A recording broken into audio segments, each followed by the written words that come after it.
mambo mawili ambayo makubwa yamezungumzwa hapa. La kwanza likiwemo la viwanja. Najua mnafahamu Mheshimiwa Rais Dr. Hussein Ali Hassan Mwinyi amefanya maboresho makubwa katika eneo hili la viwanja Unguja na Pemba. Kiwanja chetu cha Amani, kiwanja chetu cha Gombani, viwanja vyetu hivi vya Mau na pamoja na viwanja vya wilaya na mikoa Unguja na Pemba. Na maelekezo yake kwetu, ametuelekeza tuhakikishe vijana wanavitumia viwanja vya michezo.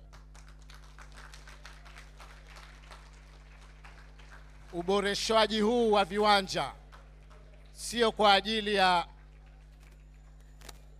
kuweka tu mazingira sawa au kwa ajili ya kuja kupiga picha. Uboreshaji huu ni kwa ajili ya kuinua michezo katika visiwa vyetu.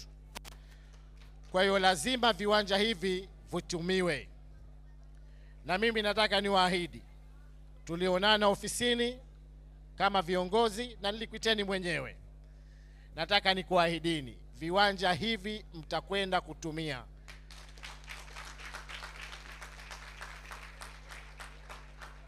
Kwa upande wa serikali tunakamilisha utaratibu,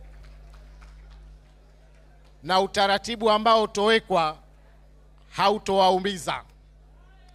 Utawawezesha kuweza kuvitumia viwanja hivi Unguja na Pemba. Hiyo ndo dhamira ya Mheshimiwa Rais wetu. Tumejenga kwa ajili ya kutumia vijana wetu. Hapa miundombinu hii imetokana na kodi zetu sisi wenyewe wananchi. Kwa hiyo lazima rasilimali hii tuweze kuitumia.